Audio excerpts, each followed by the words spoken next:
여호수아서 8장 14절부터 29절 말씀입니다. 한 절씩 읽으신 후에 마지막을 함께 읽습니다. 아이 왕이 이를 보고 그 성읍 백성과 함께 일찍이 일어나 급히 나가 아라바 앞에 이르러 정한 때에 이스라엘과 싸우려 하나 성읍 뒤에 복병이 있는 줄을 알지 못하였더라. 여호수아와 온 이스라엘이 그들 앞에서 거짓으로 패한 척하여 광야길로 도망하매 그 성읍에 있는 모든 백성이 그를 추격하려고 모여 여호수아를 추격하며 유인함을 받아 아이 성읍을 멀리 떠나니 아이와 베델에 이스라엘을 따라가지 아니한 자가 하나도 없으며 성문을 열어놓고 이스라엘을 추격하였더라. 여호와께서 여호수아에게 이르시되 내 손에 잡은 단창을 들어 아이를 가리키라. 내가 이 성읍을 내 손에 넘겨주리라. 여호수아가 그의 손에 잡은 단창을 들어 그 성읍을 가리키니 그의 손을 드는 순간에 복병이 그들의 자리에서 급히 일어나 성읍으로 달려 들어가서 점령하고 곧 성읍에 불을 놓았더라. 아이 사람이 뒤를 돌아본즉 그 성읍의 연기가 하늘에 닿은 것이 보이니 이 길로도 저 길로도 도망할 수 없이 되었고 광야로 도망하던 이스라엘 백성은 그 추격하던 자에게로 돌아섰더라.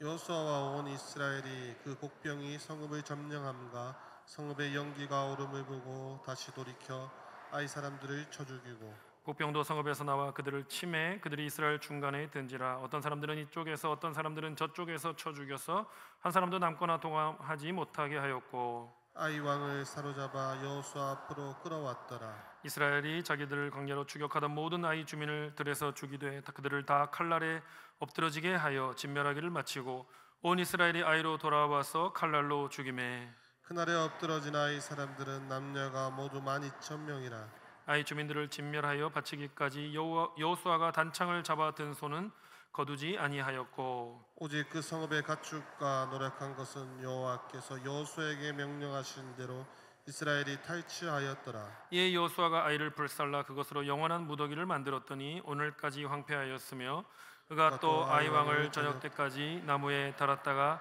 해질 때에 명령하여 그의 시체를 나무에서 내려 성문 어귀에 던지고 그 위에 돌로 큰 무더기를 쌓았더니 그것이 오늘까지 있더라. 아멘. 수치는 감춰지고 은혜는 드러나고 라는 제목으로 하나님 말씀을 증거하겠습니다. 우리 모두는 살아가면서 크고 작은 실패를 경험합니다. 작게는 요리를 망치기도 하죠. 전자제품을 한번 내가 고쳐보려다가 더 망가뜨리기도 합니다. 맡은 일을 제대로 제때에 끝내지 못하는 경우도 있습니다. 입시와 진급과 취업과 사업에서 실패를 경험하기도 합니다. 때로는 어떤 분들이 안타깝게도 결혼 생활에서 어려움을 겪기도 합니다. 이렇게 우리는 살면서 다양한 실패를 맛보게 되는 것이죠. 그 중에 어떤 실패는 오래도록 우리의 마치 등 뒤에 달라붙어 있는 것처럼 무겁게 우리의 삶을 짓누르기도 합니다. 하나님께서 용서하셨다고 말씀하셨음에도 하나님께서 이미 위로를 주셨음에도 그 패배가 쉽게 우리를 떠나가지 않고 우리 인생 가운데 마치 주홍 글씨가 새겨져 있는 것처럼 계속해서 신음하고 고통받는 분들이 계십니다. 참으로 안타까운 일입니다. 성도가 계속 그렇게 아파하며만 살아간다면 하나님의 마음도 많이 아프실 것입니다. 이스라엘도 그러한 감정을 겪었습니다. 여호수아 7장을 보면 그들의 숨겨진 죄로 인해 아간이라고 하는 특별히 한 사람의 죄로 인해 아이성에서 치욕적인 패배를 경험했습니다. 36명의 군사가 죽었고 하나님의 이름은 모욕을 받았습니다. 그러나 8장에 와서는 하나님께서 그들의 수치를 감춰주시는 일을 하십니다. 이스라엘이 순종했을 때에 난공불락과 같았던 아이성이 무너졌던 것이죠. 아이성 문 앞에 돌무더기를 쌓았고 그것이 이스라엘의 회복과 승리의 기념물이 되었습니다. 본문은 하나님께서 자기 백성을 수치에서 회복으로 그리고 패배에서 승리로 이끄시는 분임을 보여주고 있습니다. 성도는 자고로 하나님의 은혜를 힘입어서 죄의 그림자를 이겨낼 수가 있는 것이지요. 하나님의 은혜로 패배의 자리에서 승리의 자리로 나아갈 수가 있는 것이죠. 오늘 말씀을 통해서 우리가 수치스러운 패배를 은혜로운 승리로 바꾸시는 그 하나님을 만나게 되시기를 바랍니다. 하나님의 그 회복의 손길을 경험하기 위해서 우리는 어떤 태도를 가지고 하나님께 나아가야 하는가, 그 질문에 대한 답을 오늘 찾게 되시는 그런 시간이 되기를 바랍니다. 첫째로, 하나님 앞에 교만하지 마시고 겸손하시기 바랍니다. 받아합시다. 교만하지 말고 겸손합시다. 아이성은요, 그렇게 큰 성이 아니었습니다. 여리고성이 워낙 크고 튼튼한 성이었기 때문에 아이성은 그에 비해 작아 보였습니다. 하지만 이스라엘에게 굴욕을 안겨준 성이 되었습니다. 이스라엘이 아이성과의 전쟁에서 패배한 이유는요, 아이성이 강해서가 아니었습니다. 그것은 이스라엘의 죄 때문이었습니다.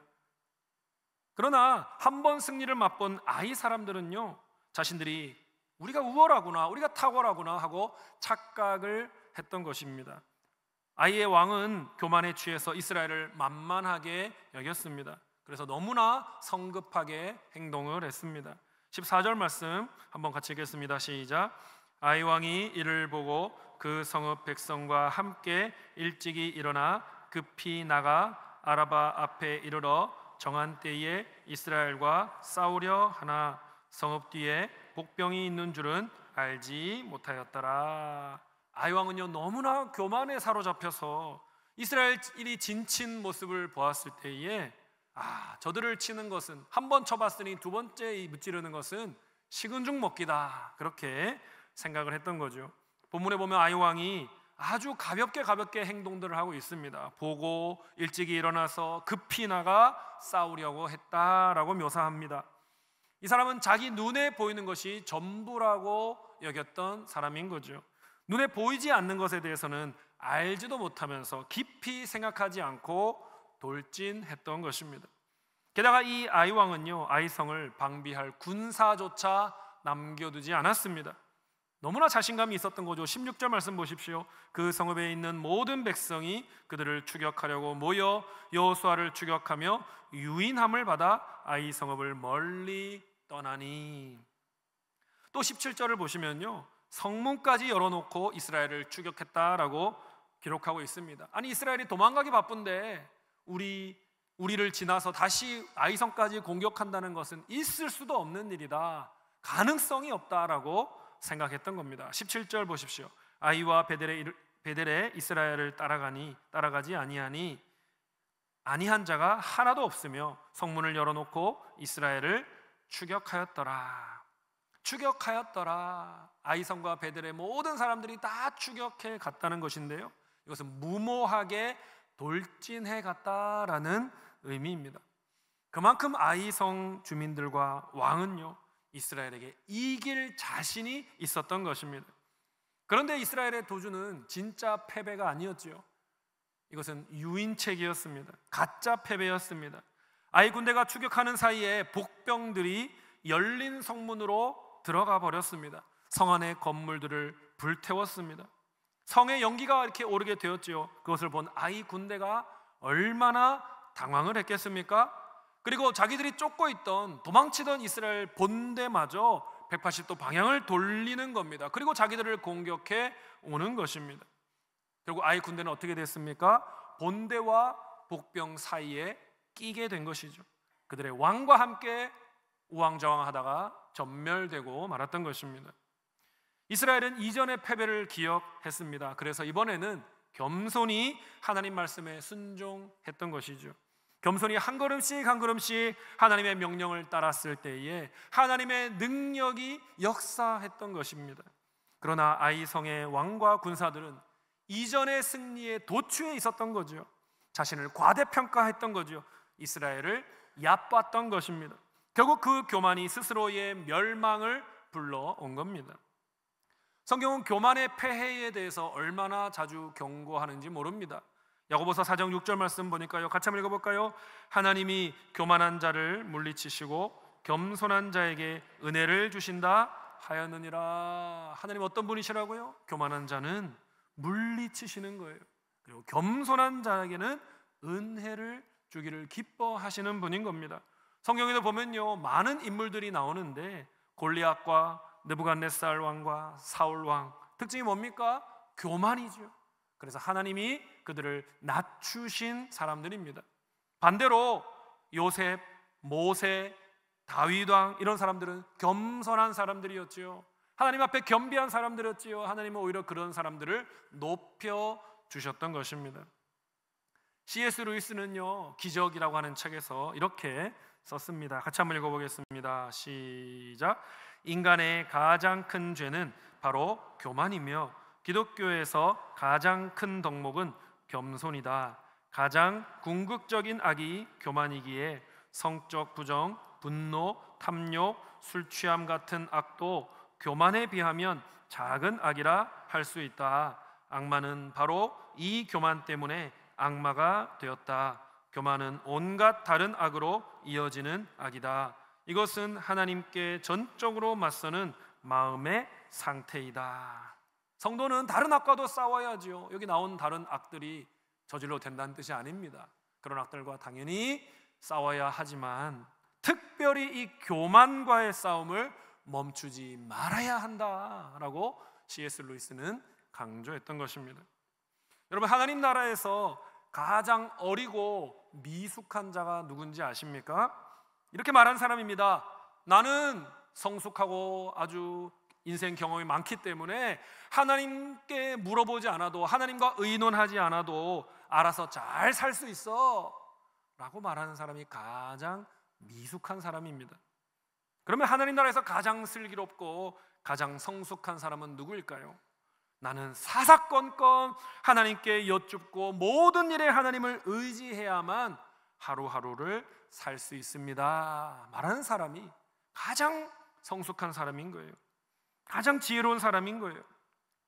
세상적으로는 그렇지 않지 않습니까? 장성하고 결혼한 자녀가 맨날 엄마 아빠한테 전화해가지고 엄마 이런 건 어떻게 해야 돼요? 아빠 이런 경우에는 어떻게 해야 돼요? 좀 가르쳐 주세요. 좀 정해 주세요. 이러면 큰일이겠지요. 미숙하기 짝이 없는 마마보이 파파거리라고 소리 듣지 않겠습니까? 하지만 영적인 세계에서는 다르다는 것입니다. 아무리 장성한 사람이라도, 아무리 결혼한 사람이라도, 아무리 인생 경험이 많은 사람이라고 할지라도 시시때때로 하나님께 기도해야 한다는 겁니다. 그래서 하나님, 이건 어떻게 해야 될까요? 저거는 어떻게 해야 될까요? 하나님의 음성을 듣기 원합니다. 하나님의 뜻을 알기를 원합니다. 물어야 하는 것입니다. 그렇게 하나님을 의존하면 의존할수록 그는 성숙한 신자라는 거예요.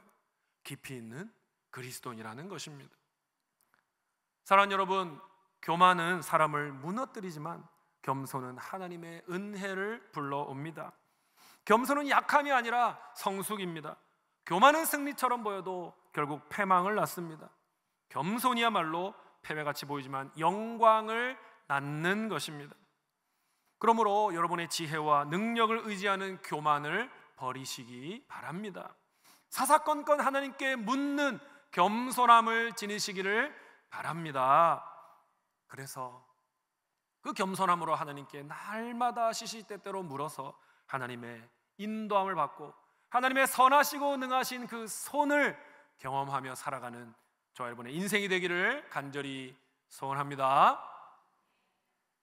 둘째로, 나의 생각을 앞세우지 말고 하나님의 말씀에 순종하시기 바랍니다. 받아합시다. 나의 생각을 앞세우지 말고 하나님 말씀에 순종합시다. 고대 근동에서 전쟁이라고 하는 것은 그 나라가 주신으로 섬기는 신들 간의 전쟁으로 여겨졌습니다. 누가 더 힘이 센 신인가를 드러내는 전쟁이라고 그 시대 사람들은 생각을 했습니다.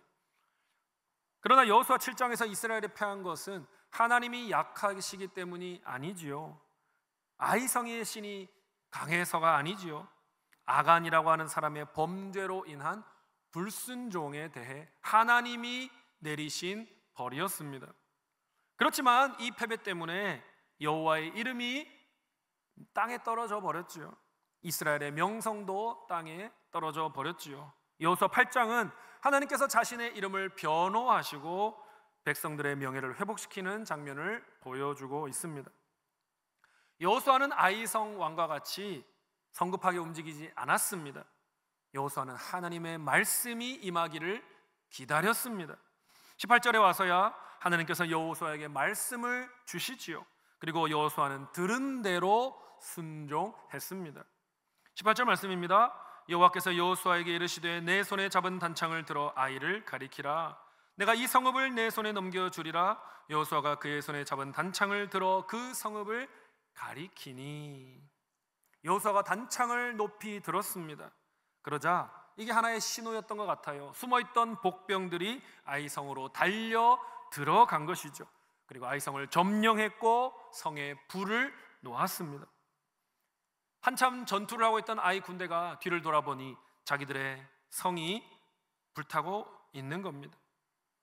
아이의 군대는 본대와 복병 사이에 갇혀서 우왕좌왕하게 되었고 패배하고 만 것입니다.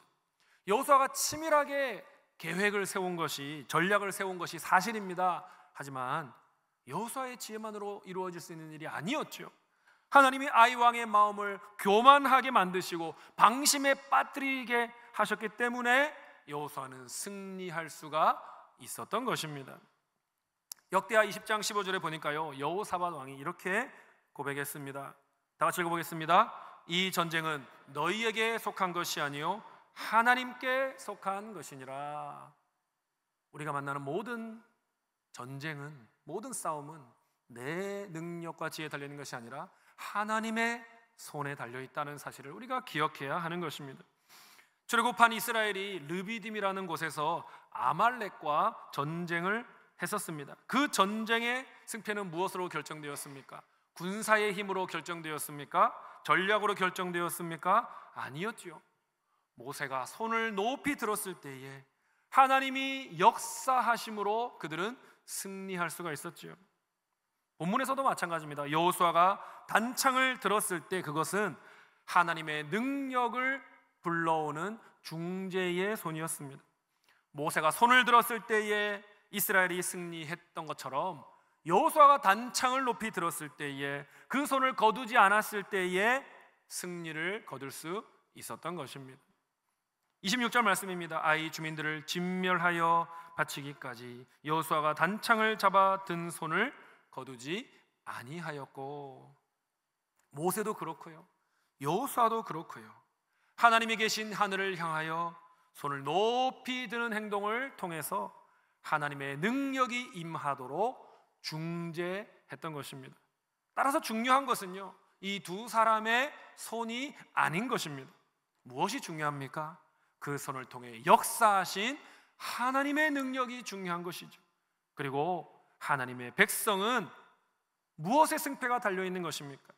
힘과 지혜가 아니라, 자기의 힘과 지혜가 아니라 이스라엘과 저와 여러분 같은 하나님의 백성의 승패는 언약에 신실하신 하나님 말씀에 대한 순종의 여부가 바로 승리와 패배를 결정한다는 사실입니다. 우리가 이 사실을 잊지 말아야 하는 것입니다. 하나님의 백성이 승리하는 조건은 힘이 아니라는 거죠. 재물이 아니라는 거죠. 인맥도, 경험도, 물량도, 자기 통제력도 아니라는 사실입니다. 오직 언약에 신실하신 하나님께 순종하는 것, 그것이 하나님의 백성의 승리의 비결인 것입니다.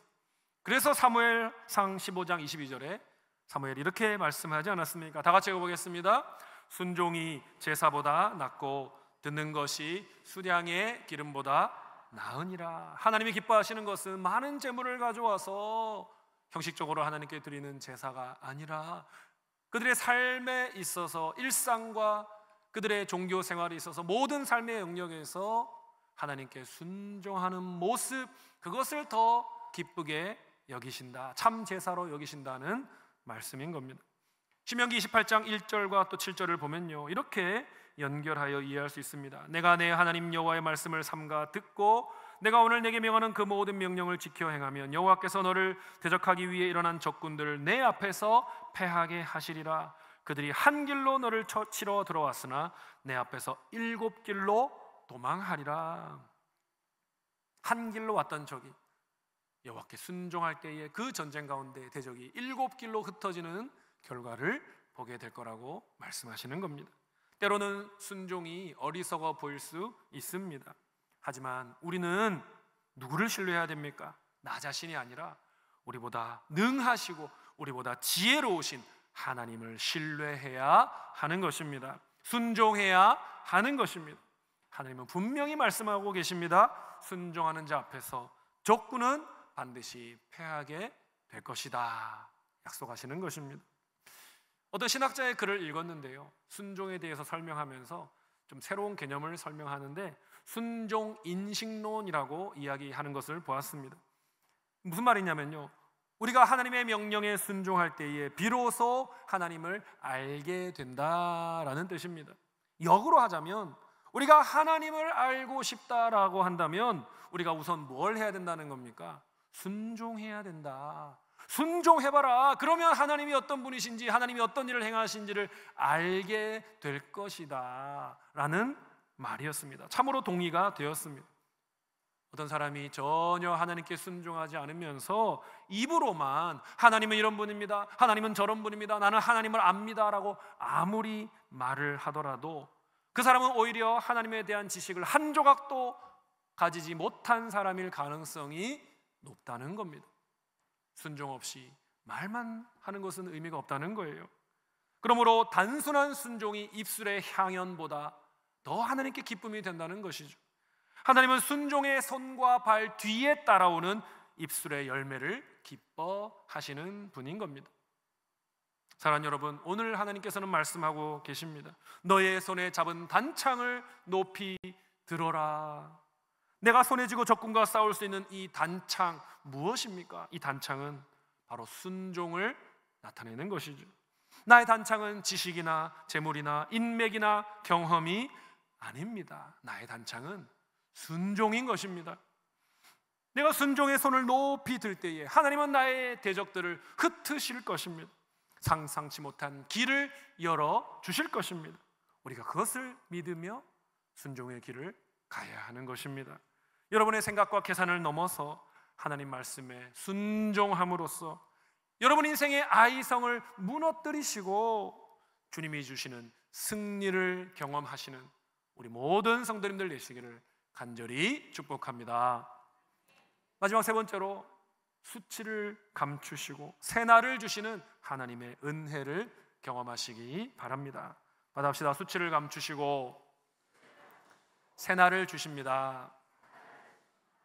여호수아 7장의 아이 전투 패배는요, 요단강을 건너온 이스라엘에게 가장 치욕스러운 사건이었습니다. 아간이라고 하는 사람의 죄 때문에 공동체가 전체가 수치를 입은 것이죠. 그리고 또 이스라엘 군사들의 목숨이 이뤄졌던 것이죠. 그러나 8장에 와서는 하나님께서 완전한 승리를 주시는 모습을 보게 됩니다. 아이 성의 군대가 진멸되었고요, 왕은 처형되었고요, 성이 불탔고요, 그 자리가 돌무더기로 기념되었습니다. 고대 근동에서는 패배한 왕을 나무에 달아 처형했습니다. 그 왕의 권세와 그들의 신이 패배했음을 선포하는 관행이었습니다. 하지만 이스라엘은 좀 다르게 행동을 했습니다. 하나님의 말씀을 존중했기 때문이죠. 여호수아 8장 29절에 보니까요, 그가 또 아이 왕을 저녁 때까지 나무에 달았다가 해 질 때에 명령하여 그의 시체를 나무에서 내려 그 성문 어귀에 던지고 그 위에 돌로 큰 무더기를 쌓았더니 그것이 오늘까지 있더라. 이스라엘은요, 다른 고대 근동 나라들처럼 그 왕의 시신을 몇 날 며칠이고 두지 않았던 겁니다. 해가 질 때에 그 시체를 내렸던 것입니다. 왜 그렇게 했습니까? 하나님의 율법이 그렇게 명하고 있기 때문에 순종했던 것이죠. 신명기 21장 22절 23절에 보면요, 사람이 만일 죽을 죄를 범함으로 내가 그를 죽여 나무 위에 달거든 그 시체를 나무 위에 밤새도록 두지 말고 그날에 장사하여 내 하나님 여호와께서 내게 기업으로 주시는 땅을 더럽히지 말라. 나무에 달린 자는 하나님께 저주를 받았음이니라. 이스라엘은 해가 지기 전에 아이 왕의 시신을 내렸습니다. 그리고 그 시신을 덮는 돌무더기를 성문 앞에 쌓았습니다. 여러분, 이 돌무더기는 두 가지를 상징하는 것입니다. 하나는요, 다시는 하나님 앞에 불순종하는 범죄를 행하지 말라는 경고의 메시지입니다. 그 돌무더기를 보면서 다시는 불순종하면 안 되겠구나, 불순종하면 또 패배를 경험하겠구나 떠올리게 되는 거죠. 또 하나는요, 그럼에도 불구하고 이스라엘이 불순종하여 범죄하였지만 언약에 신실하신 하나님이 관계를 끊지 않으시고 여전히 이스라엘을 사랑하셔서 그들을 회복시키셨다, 하나님의 은혜의 약속을 떠올리게 하는 것입니다.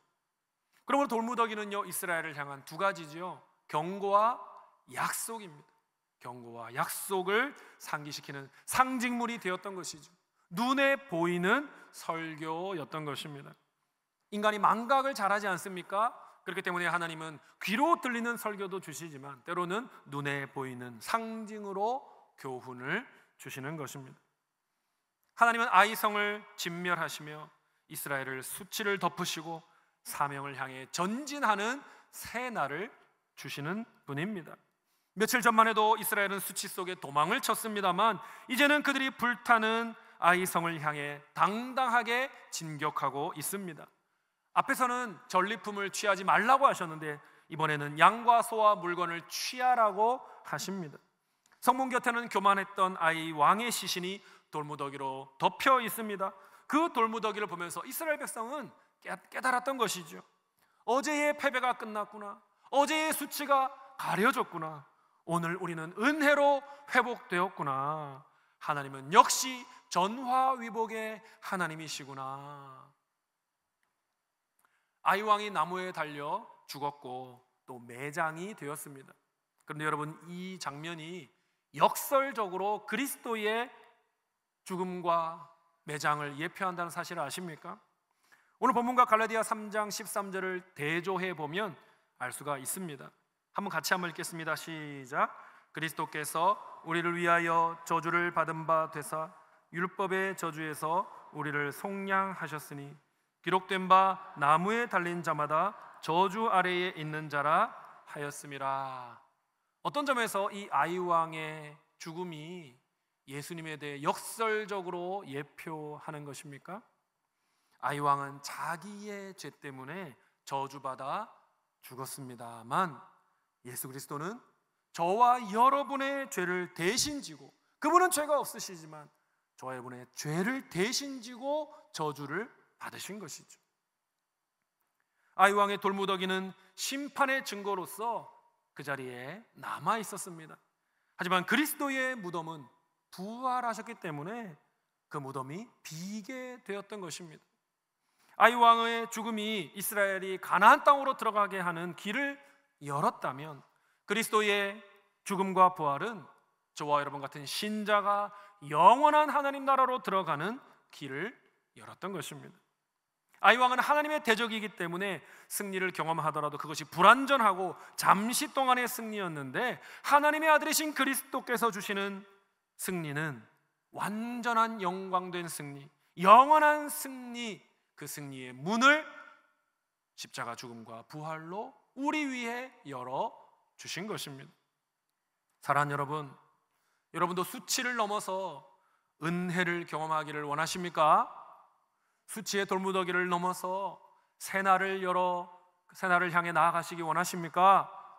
그렇다면 여러분, 한 가지 방법을 제안 드립니다. 여러분, 목장 모임을 잘 하셔야 됩니다. 목장 모임 안에서 정말 은혜를 경험하셔야 됩니다. 특별히 목장 모임에서 여러분의 죄를 경험해 죄를 고백해 보실 수 있기를 바랍니다. 하나님께서 주시는 그 마음을 따라 아간과 같이 내가 하나님 앞에서 은밀하게 지은 죄가 있습니다. 이것을 여러분 앞에 내가 고백하고 이 돌무더기를 내가 극복하기를 간절히 소망합니다. 이 돌무더기에 걸려서 제가 전진하지 못하고 있습니다. 여러분, 그렇게 고백할 수 있기를 바랍니다. 왜 그렇게 해야 됩니까?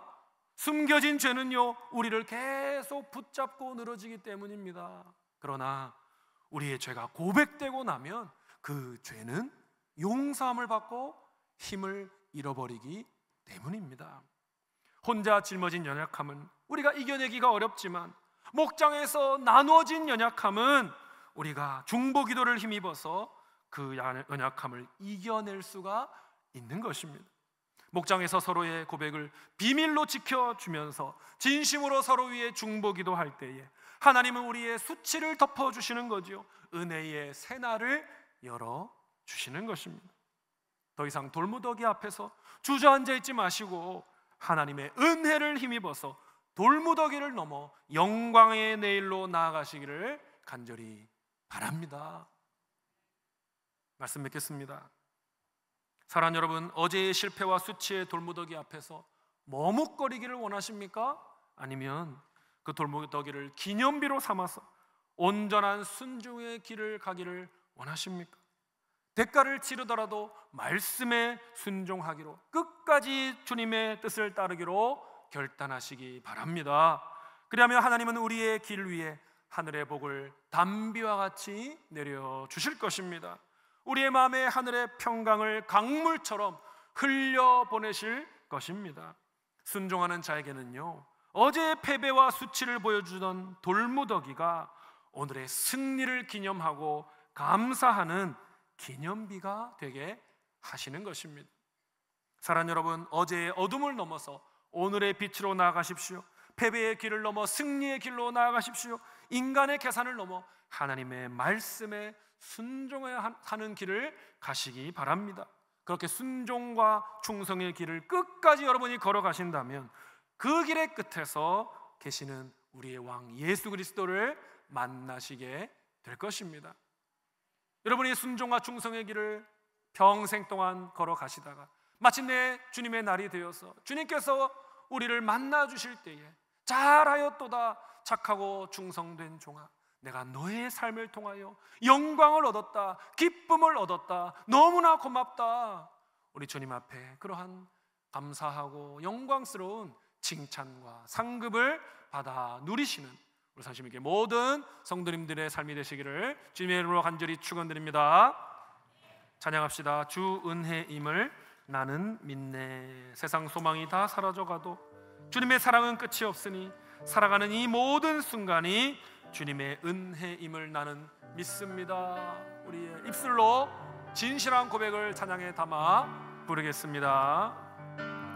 주 나의 모습 보네, 주 나의 모습 보네, 상한 나의 맘 보시네, 상한 나의 맘 보시네, 주 나의 눈물 안에, 주 나의 눈물 안에 홀로 울던 맘 아시네, 홀로 울던 맘 아시네, 주 사랑 내게 있네, 주 사랑 내게 있네, 그 사랑이 날 채우네, 그 사랑이 날 채우네, 주 은혜 내게 있네, 주 은혜 내게 있네, 그 은혜로 날 세우네, 그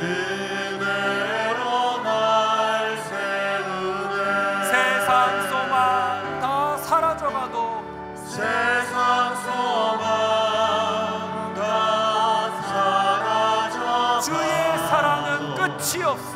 주의 사랑은 끝이 없으니 살아가는 이 모든 순간 살아가는 이 모든 순간 주 은혜임을 주 은혜임을 나는 믿네. 세상 소망 세상 소망 다 사라져가도 주의 사랑은 끝이 없으니 살아가는 이 모든 순간이 주 은혜임을 나는 믿네. 살아가는 이 모든 순간 주 은혜임을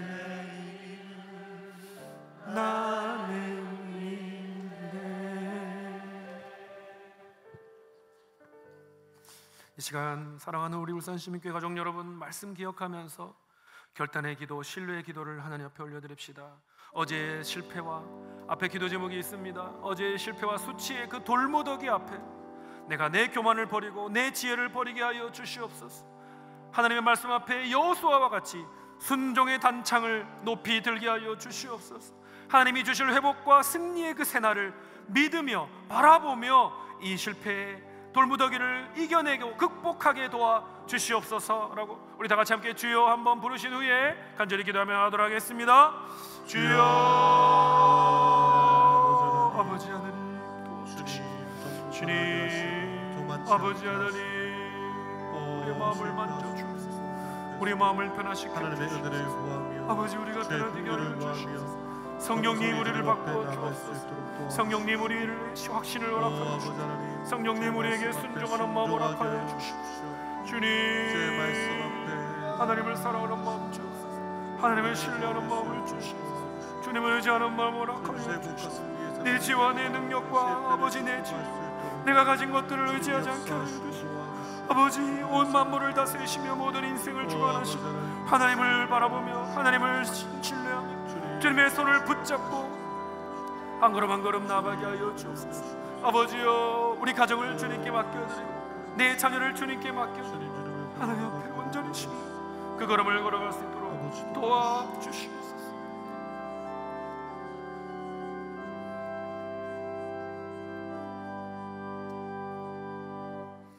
말씀하시는 하나님, 오늘도 말씀을 통하여 나의 교만을 깨뜨려 주시고 겸손히 주님을 의지하며 살아야 한다는 사실을 다시 깨닫게 하시니 감사합니다. 내 눈에 보이는 것들을 계산하는 지혜를 의지하며 살지 않게 도와주시고 주님 말씀에 순종하며 살아갈 때 참된 승리가 주어짐을 확신하게 도와주시옵소서. 내 안에 남아있는 교만과 불순종을 내려놓게 도와주시고 날마다 시시때때로 주님께 여쭙고 주님의 뜻을 의지하며 살게 도와주시옵소서. 과거의 실패와 수치에 얽매여 살지 않도록 도와주시고 그것들이 더 이상 우리의 발목을 잡는 그런 삶 살지 않게 도와주시고 십자가로 우리의 죄와 과거와 수치를 덮어주신 예수 그리스도의 그 능력을 신뢰하며 주님 주시는 자유함으로 살아가도록 도와주시옵소서. 우리는 아무 능력이 없습니다. 우리가 할 수 있는 것에 한계가 있는 연약한 인간임을 고백하며 주님께 우리 가정을 맡겨드립니다. 주님께 나의 자녀를 맡겨드립니다. 주님께 우리 가정의 방향을 맡겨드리고 우리의 진로를 주님께 맡겨드립니다. 주님, 세상이 아무리 뛰어나다 할지라도 내가 아무리 지혜롭다 하더라도 하나님의 어리석음을 뛰어넘을 수 없다는 것을 우리가 알고 있습니다. 하나님, 그 놀라우신 하늘의 지혜로 나의 인생과 우리 가정과 우리 자녀들의 삶을 지도하여 주시옵소서. 우리가 순종하며 따라가겠사오니 그 순종의 충성의 길을 걸어갈 때에 이 길의 끝에서 우리를 반겨 맞으시며 우리를 통하여 영광을 기쁨을 얻으신 주님의 얼굴을 배울 수 있도록 도와주시옵소서. 감사드리며 만유의 주제가 되시는 우리 주 예수님의 이름으로 기도드립니다. 아멘. 오늘 말씀을 듣고 결단한 내용에 대해서 기도받기를 원하시는 분, 시민교회에 등록하기를 원하시는 분, 세례받기를 원하시는 분, 중보기도를 부탁하시는 분들은 예배 후에 맨 앞자리로 나오셔서 헌신카드를 작성해 주시기 바랍니다. 이제 평안한 마음으로 세상에 돌아가십시오. 선한 일에 용기를 가지시고 악을 악으로 갚지 마십시오. 항상 약한 자를 돕고 우는 자를 돌아보며 고난당하는 이웃을 위로하십시오. 모든 사람을 존중하며 주님께 봉사하고 주님을 사랑하십시오. 모든 일을 믿음과 사랑으로 행하며 어떤 일에도 희망을 포기하지 마십시오. 그리고 거룩하신 성령님께 순종하여 기쁨과 감사의 생활을 다시 회복하십시오. 하나님 아버지께서는 항상 여러분과 동행해 주실 것입니다. 아멘. 주 예수 그리스도의 은혜와 하나님 우리 아버지의 크신 사랑과 성령님의 감화 감동 충만케 하심이 교만과 불순종을 버리며 겸손과 순종으로 살아 실패와 수치의 돌무더기를 넘을 것을 믿으며 주님 예비하신 은혜의 새날을 향해 담대히 전진하며 나아가겠노라 소원하고 결단하는 주님의 백성 위에 지금부터 영원토록 함께 있을지어다. 아멘.